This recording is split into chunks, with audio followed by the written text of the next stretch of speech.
इतने ज़्यादा क्रिस्पी भी नहीं बनते। आपने इसी तरह सिर्फ इसमें 2 चम्मच ही ऐड करने हैं।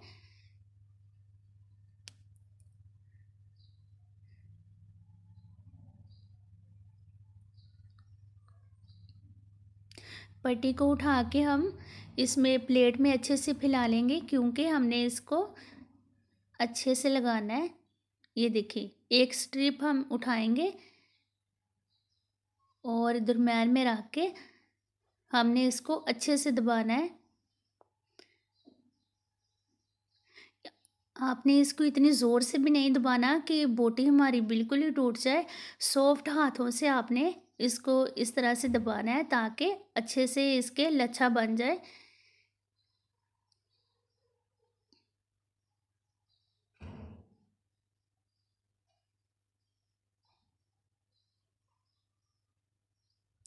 ये देखिए माशाल्लाह कितना मज़े का बना है। आपने इसको अच्छे से झाड़ लेना है ताकि जितनी भी पट्टी है वो अच्छे से उतर जाए और बाकी ये प्यारा सा हमारा लच्छा बन जाए। ये देखिए माशाल्लाह कितना प्यारा बना है।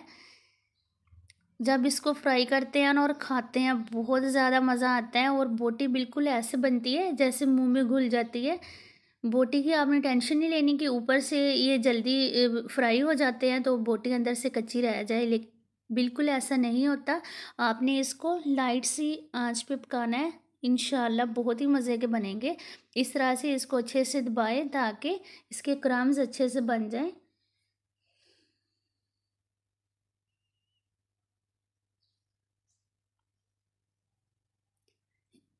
इस तरह से इसको झाड़ लें और सारे हम इसी तरह से बना लेंगे।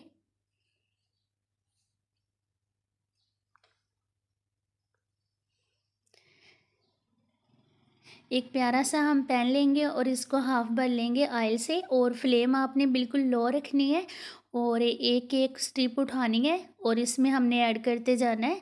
फ्लेम आपने बिल्कुल लो रखनी है और लाइट सा ही ऑयल को आपने गरम करना है, क्योंकि ये इतनी बारीक लच्छा है एकदम से ये सारा कलर इसका डार्क हो जाता है और थोड़ा सा कड़वा इसका टेस्ट हो जाता है। इसलिए इसको आपने लाइट आंच पर ही पकाना है, ज़्यादा तेज़ नहीं करनी।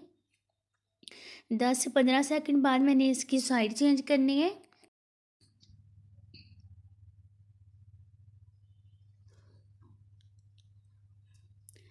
ये देखिए माशाल्लाह 10 से 15 सेकंड हो चुके हैं। ये देखिए कितना लाइट गोल्डन सा कलर आया है। इसकी एहतियात से आपने साइड चेंज करनी है ताकि लच्छा हमारा टूट ना जाए, क्योंकि इसी से तो ये बनते हैं। इसकी लुक बहुत ही अच्छी बनती है। आपने इसको एहतियात से बनाना है और फ्लेम आपने बिल्कुल ही लाइट रखनी है।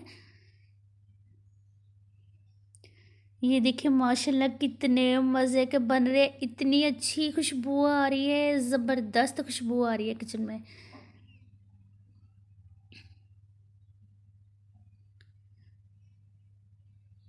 फ्लेम मैंने लो ही रखी है, क्योंकि लो फ्लेम पर ही हमने पकाना है ताकि बोटी हमारी अच्छे से अंदर तक गल जाए। बस आपने इसके 5 से 6 सेकंड बाद इसकी साइड चेंज करते जाना है।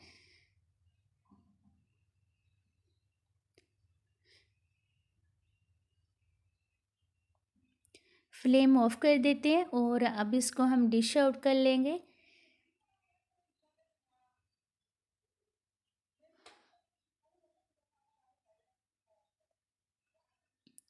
एहतियात से आपने नरम हाथों से इसको उठाना है ताकि इसकी लुक परफेक्ट ही हमें चाहिए और परफेक्ट ही रहे।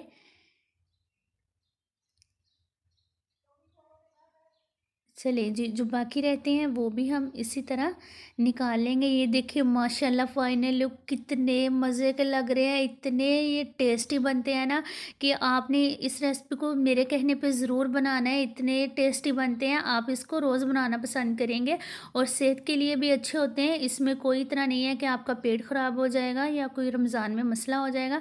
आपने इसको ज़रूर ट्राई करना है और अपनी फैमिली के साथ इंजॉय करना है। अल्लाह हाफिज़।